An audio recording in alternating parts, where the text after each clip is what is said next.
We have the matter of Caritas Christi versus Martha Coakley, as she is the Attorney General of the Commonwealth of Massachusetts, and that is case number SJ-2010-453.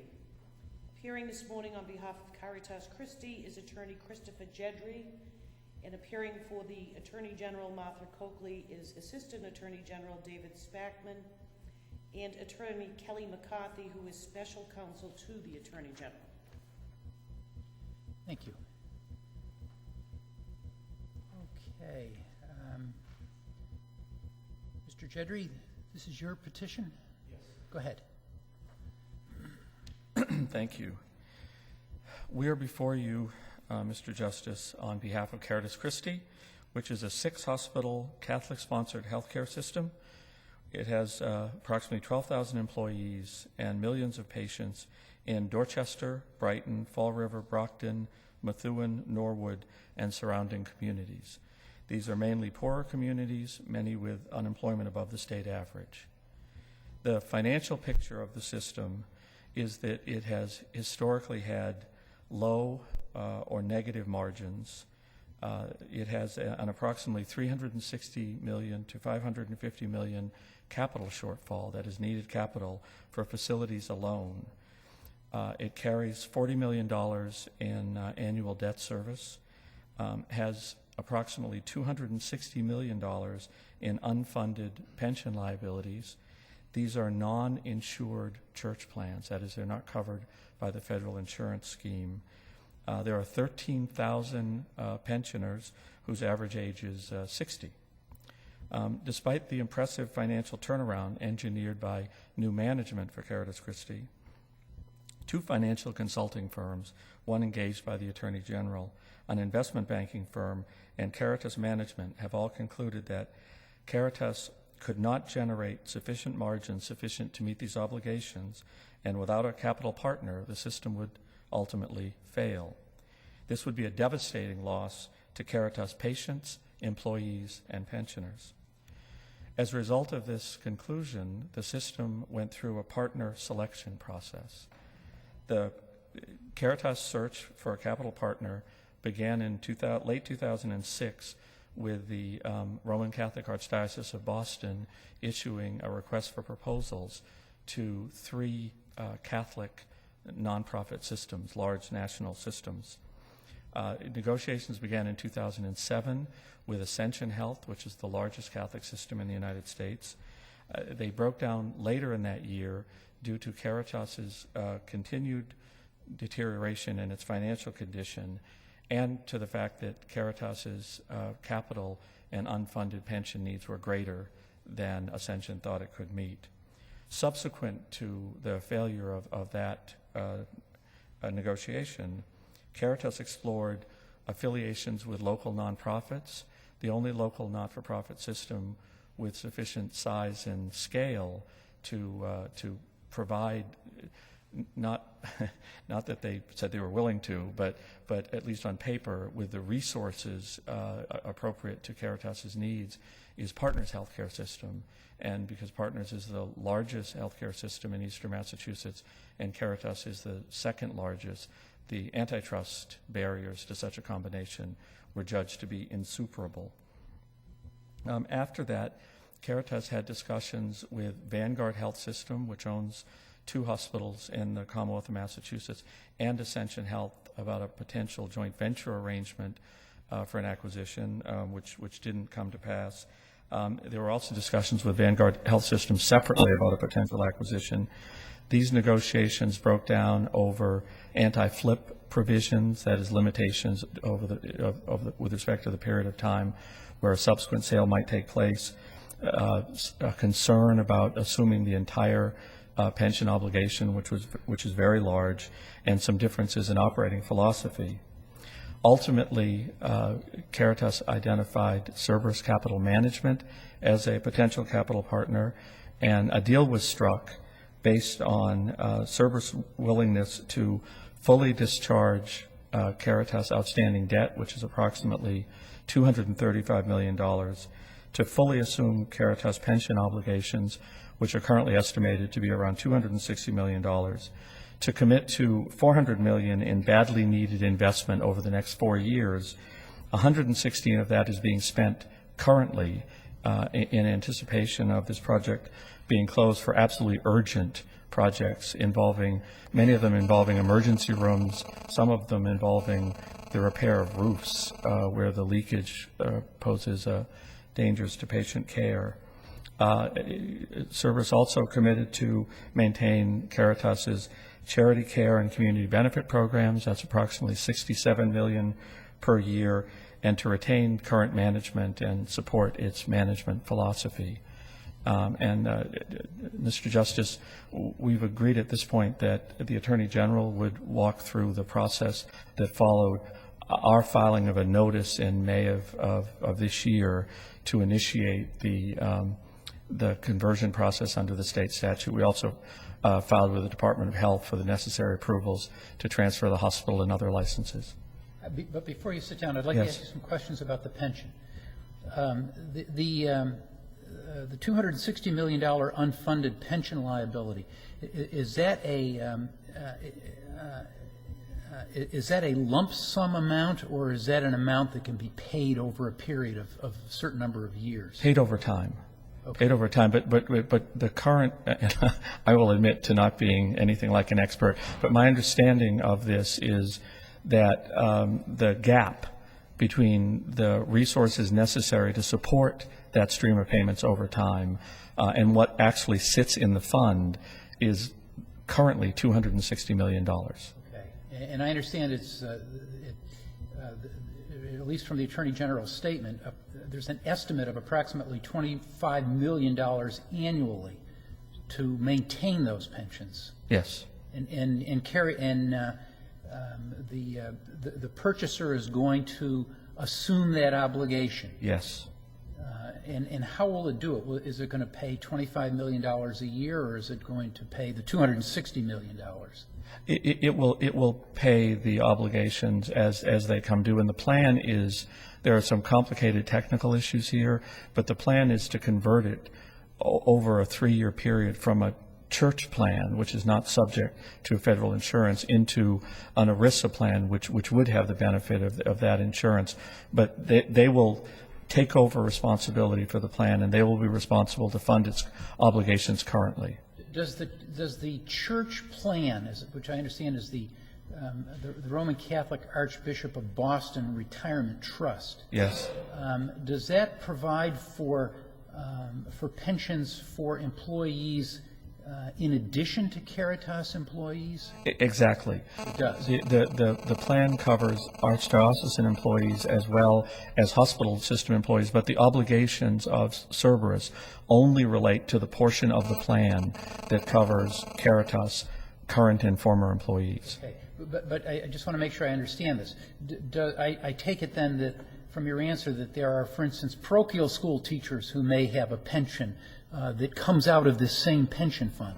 That's my understanding, that the trust is responsible for archdiocesan employees as well as the Caritas employees, but they are segregable obligations, so that Is the $260 million unfunded pension liability attributable only to the Caritas employees? Exactly correct. Has Caritas ever made payments to this pension fund? Yes. And do you know the approximate amount? I don't. They have supported the pension fund over the years. I think, Joe, they've supported the current obligations, but have been unable in recent years, due to their financial resource limitations, to contribute to the funding shortfall.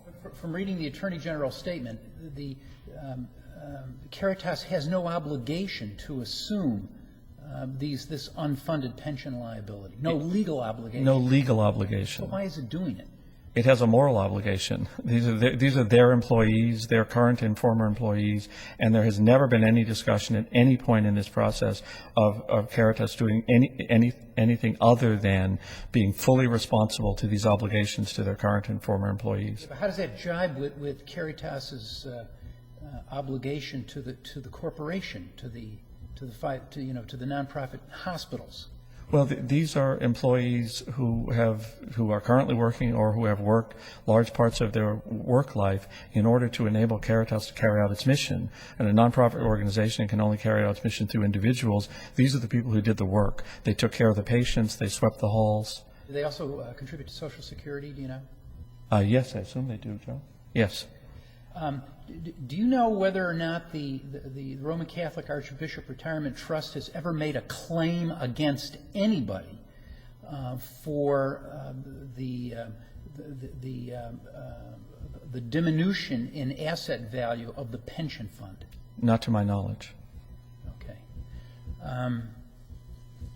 If the pension fund were unexpectedly to rise back to the levels before the economy sort of fell on hard times, how would that affect the APA? The services obligation is to assume the liability. If the assets available to support the obligation increase, that liability is less. I mean, it's not unhappily an expectation, but that would be the result. Okay. Now, what are the consequences of not assuming the unfunded pension liabilities? Well, if Caritas can't generate sufficient margins to make up that shortfall, ultimately they would default. They would at some point they would run out of money. Pension would. The pension, I mean, the portion of the pension that relates to Caritas Christi is funded currently by Caritas Christi. Caritas Christi does not have the resources to make the catch-up payments. If Caritas Christi were unable to fund it currently, for example, in the very worst case of Caritas Christi were to be in bankruptcy, it would no longer be able to make those payments. But as we presently stand here, somebody else has a legal obligation to the pensioners. I assume it's the trust. It's the trust. The trust. Just the trust. Just the trust. Okay. Are there, other than the fact that the pensioners or the employees may not get their pensions, is there any other consequence that could befall Caritas if it did not assume the unfunded pension liabilities? As I said, I don't claim to be an expert in that catastrophic situation. Despite the lack of legal liability, I imagine claims would still be made against Caritas Christi because it has in fact been liable. My understanding is there's no legal basis for that, but in the catastrophic circumstance, that could happen. Now, if Caritas did not assume the pension liabilities, would it be solvent? Would it be a solvent operation? If Caritas didn't have the resources to fund their portion of the obligation, it just turned its back, walked away from the pension obligation, would it be able to maintain these hospitals? If they walked away from that obligation, their burden would be less. They would still have the $360 to $550 million in underfunded capital obligations, as well as the $40 million a year in annual. So, were they to back away from that obligation, which from their perspective would be a reprehensible thing to do, but were they to walk away from it, they would, to that degree, be better off. It wouldn't deal with the capital obligations that they have, which are very substantial and some quite urgent, and it would still leave them with a $40 million a year commitment for annual debt service. Do you know if the board of directors of Caritas ever considered at least the financial viability of the hospitals if the board were to walk away from the pensions? That evaluation was made, and the board felt strongly that it was not responsible to walk away from obligations to their current and former employees. Okay. Now, what is your understanding of, if it can be determined now, if we can look into a year from now, what do you expect the endowment funds to amount to? I understand monies are going to be put into the endowment fund Do you know, do you have a certain expectation as to what that? Do you mean the Cypre? Oh, yes. Do we? It's about 15 million. 15, 15, 15. And is that a one-time contribution? Well, those are dedicated funds, identified, scheduled, and they will go through the Cypre process. Okay. The APA says that the purchaser will commit to $400 million to be spent within the next 4 years on Yes. certain things, including the $116 Yes. million that you described earlier. Is the $67 million of which $37 million is spent annually on Caritas policies concerning indigent and charity care, and approximately another 29 to 30 million annually is committed to the community benefits and pastoral care. Will that come out of the $400 million as well? No, the $400 million is exclusive of that annual commitment. Do you expect that the $400 million is going to be exclusively capital expenditures? Much of it will be, the great majority. And if there's no requirement that they spend the $400 million, if they do not spend the $400 million, will that money go into the endowment fund? No, the balance would be paid into a charitable organization to be identified with the assistance of the Attorney General's office. Okay, that's apart from the endowment fund. Apart from the endowment fund, but it would be dedicated to charitable purposes. The hope of everybody is that those funds would be invested in the system to make it stronger and better able to carry out its responsibilities. But if not, if there's money not spent, it will go into a charitable fund that the Attorney General will oversee. Anything else? That's it. Thank you. Thank you.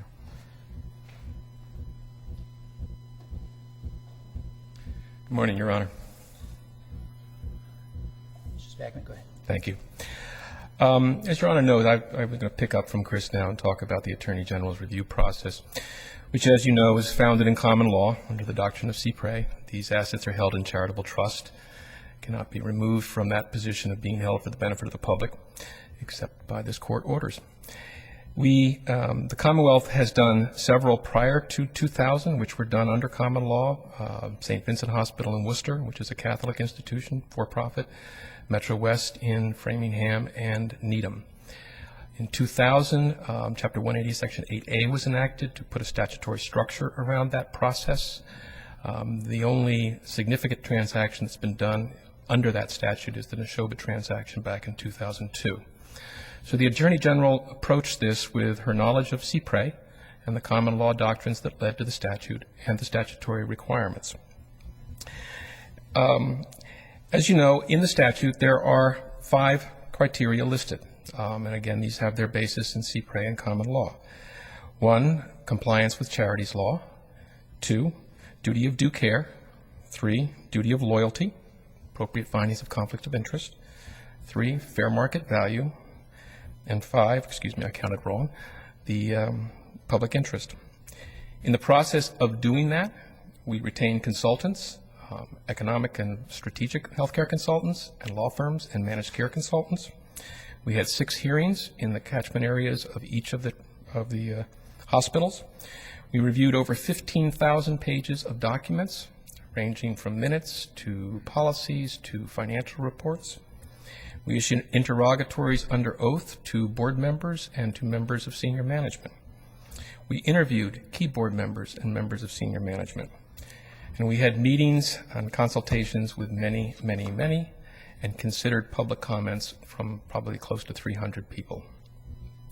We issued our findings on October 6th, which is the statement that you have before you at this point, which is the Attorney General's findings.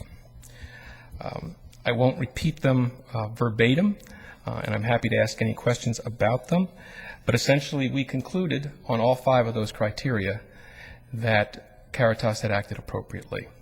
Our consultants, consistent with 4 other consultant reports that had been done on Caritas since 2006, concluded that it was impossible or impractical for Caritas to continue as a standalone without access to capital.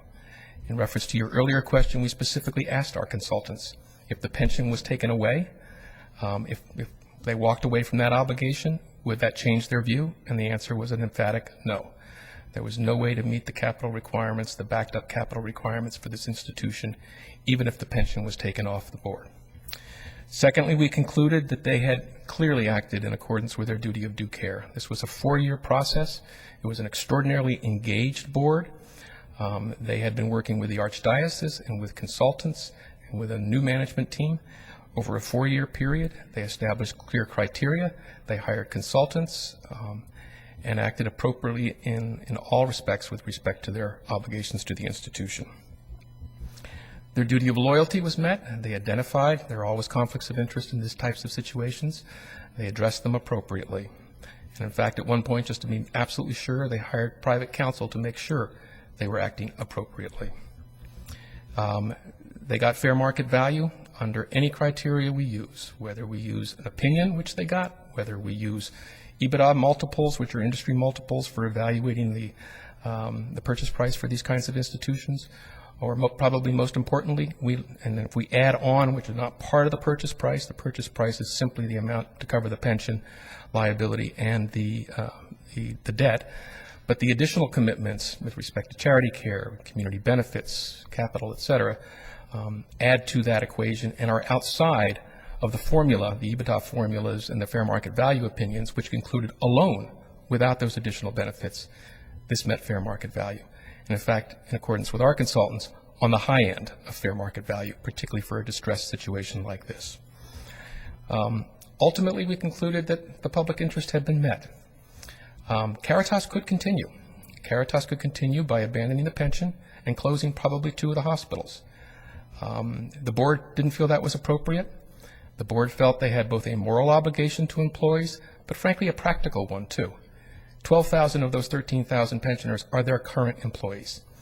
And I'm not a hospital manager, but I think the board took the position to simply communicate to all of their employees that their pensions would not be covered was something they felt was both morally inappropriate and practically inappropriate. So ultimately our perspective is, as we've said in the report, there are always risks involved in any transaction. But in this situation, we believe this organization has clearly established that it's impractical or impossible to go forward. They met their duty of care. They met their duty of loyalty. They got an appropriate fair market value for it, and the public is better served with the transaction than without the transaction. We did work with them to, in our view, improve some of the conditions.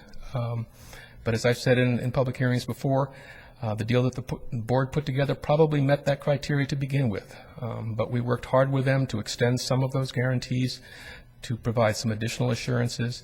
And I think probably the most precedential one is established $1.5 million, which will be paid on the closing, for us to monitor this going forward. That has never been done in the Commonwealth before. The Attorney General has been very committed to health care. A report she issued in March, from my perspective, having done healthcare law for 35 years, is probably one of the most important reports that this state has ever seen. It identifies a whole lot of trends within this industry, which is up to now overwhelmingly nonprofit. We're going to monitor this system going forward. The Department of Public Health will look at it from the service side. We will look at it from the market side. With that, I am open to any questions you may have. So as I understand it, according to the terms of the asset purchase agreement, these 6 hospitals will assuredly remain open for the next 3 years, and for 2 years beyond that on certain conditions. Correct.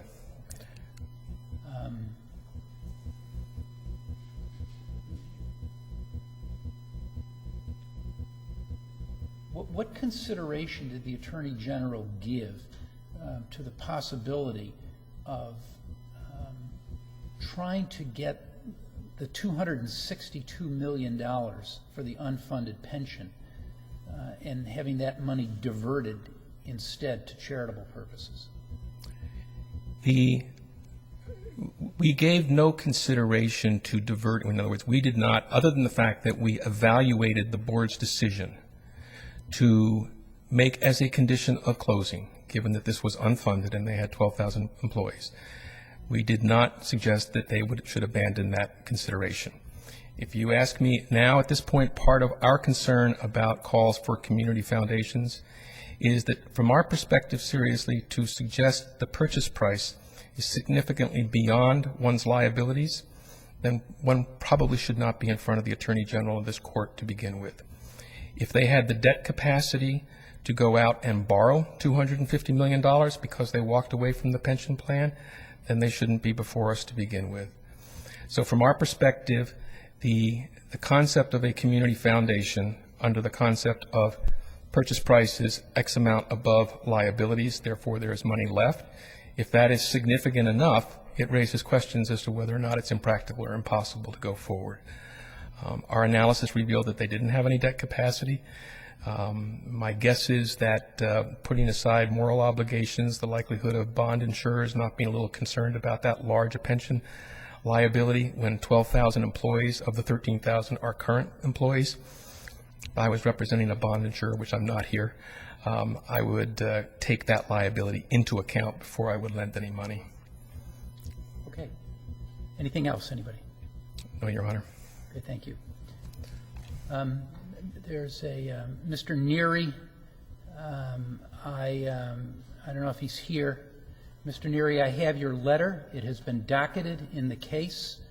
I am not going to accept it as an amicus brief, and I'm not going to I'm going to deny your motion to intervene. The Attorney General is really the only party who is allowed to represent the public in this case by statute.